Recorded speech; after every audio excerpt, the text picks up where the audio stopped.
On page number 75, did you solve from question number 6 to question number 16? Yes, sir. Right. Now, okay. Have a look at this. Suppose these two solved examples need to be discussed here. Firstly, suppose you are given a graph like this. This is a VT graph. This goes up, this goes straight, this comes down to the same value, and then it comes down. This is velocity in meters per second. This is 10. This is a minus 10. This value is 2. This is 6. This is 8. This is 10. This is 12 in seconds. Find the average velocity in whole time t. Solve this, make it fast. Find the average velocity in the complete time period. This is 10. This is 10. It would obviously be total displacement by total time. Total displacement, how do you get? Total area of this. Area above the graph minus area below the graph, below the x-axis. This area plus this area plus this area minus this area, will I get the total displacement? Yes, sir. Yes or no? Total displacement divided by total time. Total time is 12 seconds. So find out this area plus this area plus this area minus this area. 10 by 5. 10 by 3. 10 by 3. Yeah, 3.33 meters per second. 3.33 meters per second. Are you solving it? Make it fast. Yes, sir. Total area above the x-axis minus the area below the x-axis will give me the total displacement divided by the total time. The next question is find the average speed. What will you do for that? Exactly. This area plus this area plus this area plus this area divided by 12 seconds. Add up all the area. 20 by 3. That is 20 by 3. 6.67. Then the third bit asked is draw the acceleration time graph of this. See if you are convinced. Acceleration time graph. Here it is accelerating. The slope of this BT graph will give me the acceleration. 10 divided 10 divided by 2, 5. Now here is moving with uniform velocity means acceleration is 0. Now from 6 to 10 it is decelerating at a constant rate of 5. So 6 to 10 deceleration at a constant rate of 5. Now 10 to 12 acceleration at a constant rate of 5. Write down this problem.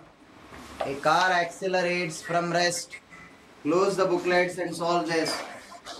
A car accelerates from rest at a constant rate of alpha meter per second square. Put a comma. After some time it decelerates at a constant rate of beta meter per second square to come to rest. If the total time elapsed is t seconds, total time elapsed, that means the total time of the journey is at t seconds. Find the maximum velocity attained by the car. How much? Alpha T1. Alpha beta t upon alpha plus beta. Listen. For the first part it is accelerating, then it is decelerating. Draw the VT graph. This is time t1, this is t. The total journey is time t seconds is given. For the first part it is accelerating at alpha. If I call this to be V maximum, I can say alpha is V maximum by t1. Till t1 seconds it was accelerating, then decelerated to come to rest in total time of t seconds. Now what will beta be equal to? V maximum upon t minus t1. Calculate t1 from here and substitute here. Do I get V maximum? Calculate t1 from here and substitute here. Will I get V maximum? Yes, sir. Wait. Suppose in this problem he is asking you for the total distance covered. If he is asking you for the total distance covered, remember the area under the graph and above the x-axis will be the total distance or displacement. Both will be the same because it's traveling in a straight line. till when it doesn't reverse its track, till when the velocity doesn't become zero, till when it doesn't go down. Your safe distance and displacement will be the same. Now listen, all the graphs that we have dealt with right till now were standard graphs with standard shapes. If you tell me yes, T graph, because it is uniform acceleration, I know it's a parabola. Either this parabola or this parabola, depending on whether the slope is increasing or decreasing. How will you decide that is the velocity increasing or decreasing? What if I don't give you time on the x-axis, then I don't know the standard shape or any parameter here. When I do not give you the time on the x-axis and give you another parameter, the standard way of solving all such type of problems is, first of all, write the general equation of this line. Say I'll make the job a bit more simpler. Temporarily remove this and make this a straight line like this. Say you are given such a graph such that this is 4 and this will be 10. Then remove this, make this theta, because you gave me 4 and 10.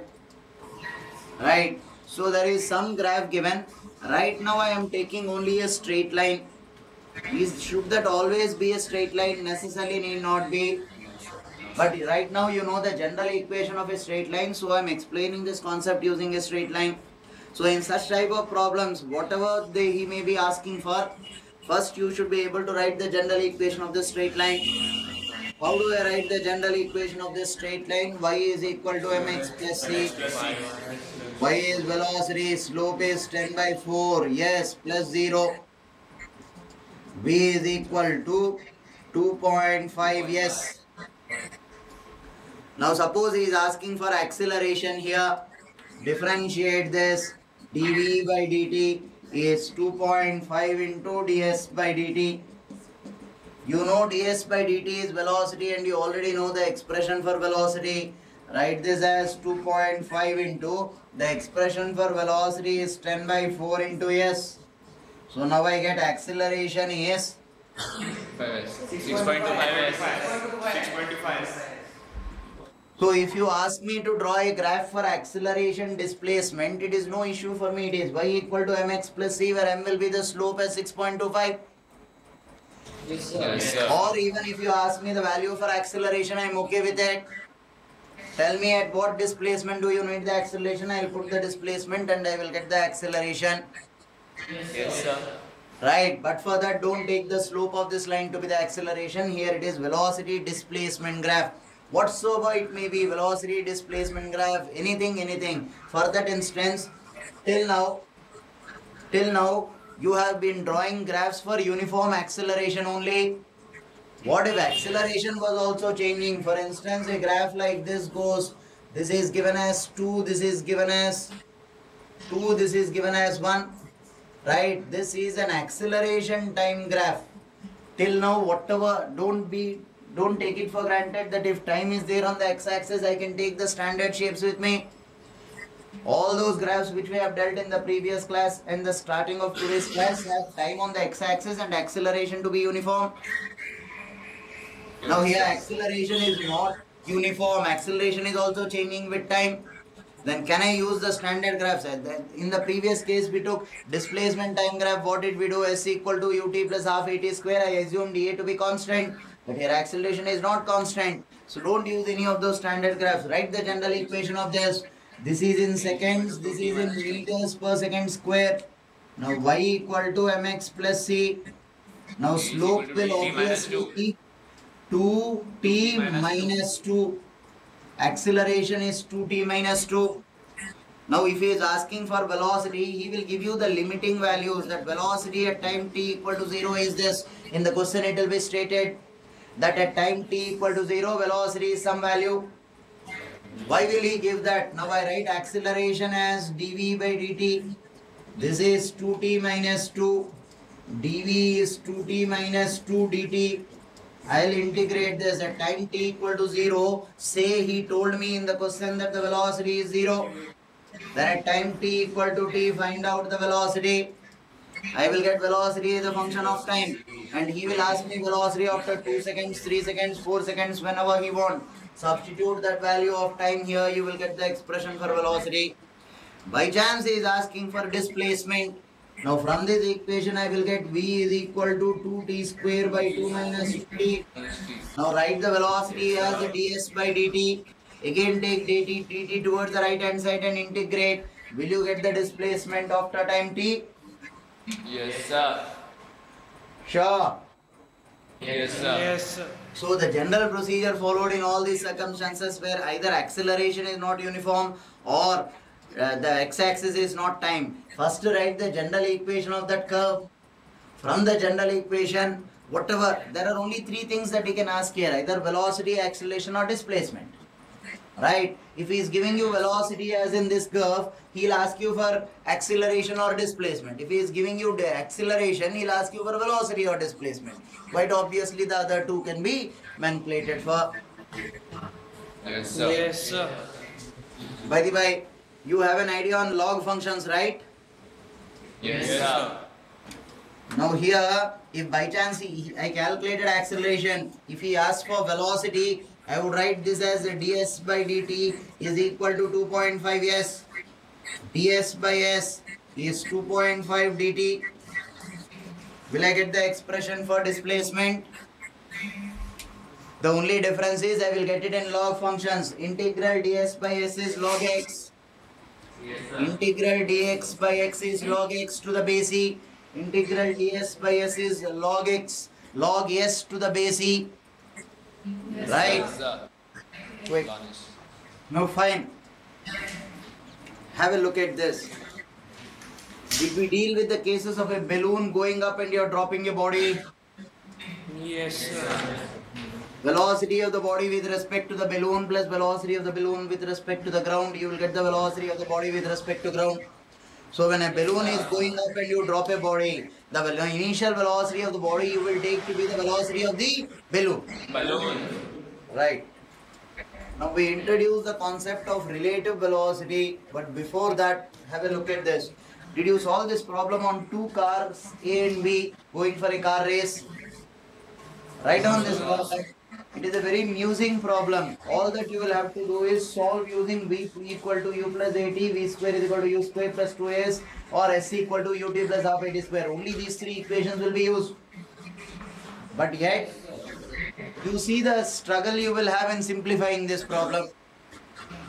These problems are called system of elimination problems. Suppose they give you this problem as the first problem of the paper. Firstly, you will know how to solve the question, but you are not getting the answer. The examiner is killing your time. Along with that, he is irritating you. Now, first problem, you know how to solve it. You know everything. You are not getting the answer. That's very irritating. The more you get irritated, the more the examiner is winning. Firstly, he is killing your time in the examination. Secondly, he is irritating you. He destroyed your paper completely. So remember, such type of questions where simplifications are very tricky, keep them in the last. Learn to keep a control over yourself there. The temptation will be too huge. The problem is very easy and hence you will jump into it. Keep them in the last. Spend time with them in a cool head. Even if you don't get that problem, it's okay. You have finished whole of the paper. That should be your mode of examination pattern as far as solving such type of questions is concerned. Write down the problem. In a car race, car A, capital A, finishes off the race. Car A finishes off the race with a velocity V. With a velocity V. Have a look at the board. With a velocity V greater than the finishing velocity of car B, and in a time t less than the time taken by car B. And this is what he gave you. VA minus VB is V. TB minus TA is T. So who won the car race? A. Yeah, fine. That is not the question. Don't worry. Prove that B by T is root over of A into AB. Prove that V by T is root over of A into AB. What is capital A suffix, small a suffix, capital A? Acceleration of car A. And this is acceleration of car B. He is asking you to prove that V by T is equal to root over of A by AB. Now here you gave me VA minus VB. In the second case you are giving me TB minus TA. Obviously the car which won the race will finish off the race in lesser time. Yes, sir. Time taken by A will be lesser. Prove that V by T is root AA into AB.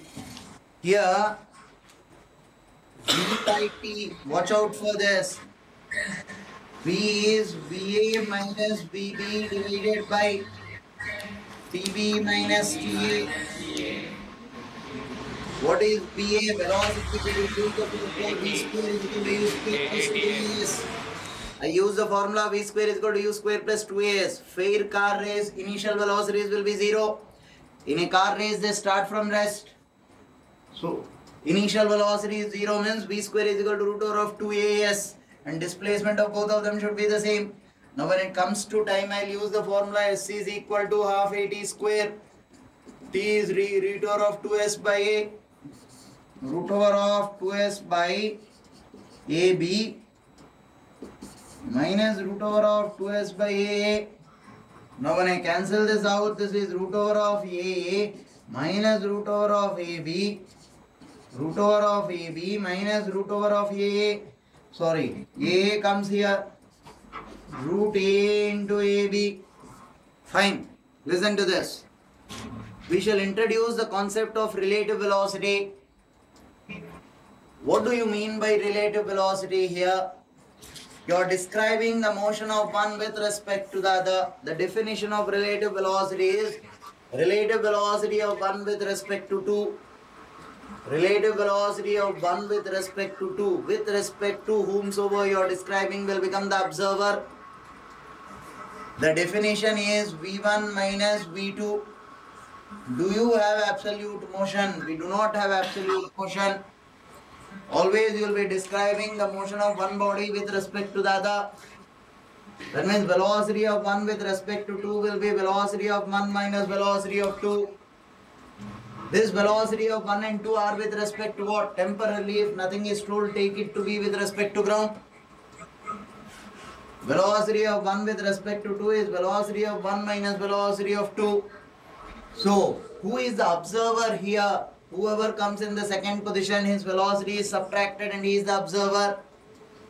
Say, I am sitting inside a train and there is another train going past me.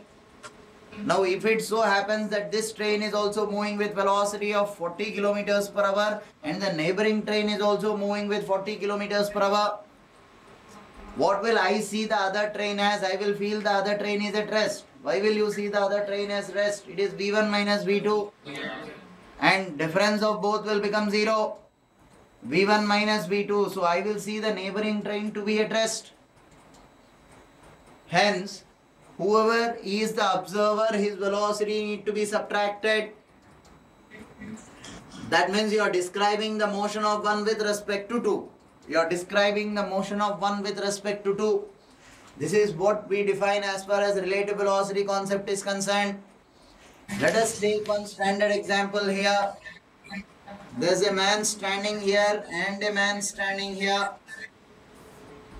Now this man is moving with 2 meters per second towards this man. Call this man A and call this man B. We shall take everything in this direction to be positive. Now visualize this carefully. Suppose there is an ant on my shirt and I am moving towards you people with a velocity of 2 meters per second. When I am moving towards you people with a velocity of 2 meters per second, everybody sitting in the classroom recognizes the fact that I am moving towards you with 2 meters per second. But if you ask the ant, it will not be able to recognize that I am moving. For the ant, I am the frame of reference. It will feel that it is at rest. It is more like telling you, as far as I am concerned, the earth is at rest. I cannot recognize that the earth is going around the sun. Yes. You ask me, standing on the earth, watch the sun, I will tell you the sun is going around the earth. Same is the situation here. The ant is trying to describe your motion with respect to me. So the ant will not recognize the fact that I am moving. So the ant will tell the world that I am at rest. And you are approaching me with 2 meters per second. Why 2 meters per second? As far as the ant is concerned, the distance between you and me is decreasing at the rate of 2 meters per second. Yes, sir. So once the distance between you and me is decreasing at 2 meters per second, the ant will recognize the fact that you are approaching me with 2 meters per second. Is the point clear? Now, on the contrary, say you people are also approaching me with 2 meters per second, I am approaching.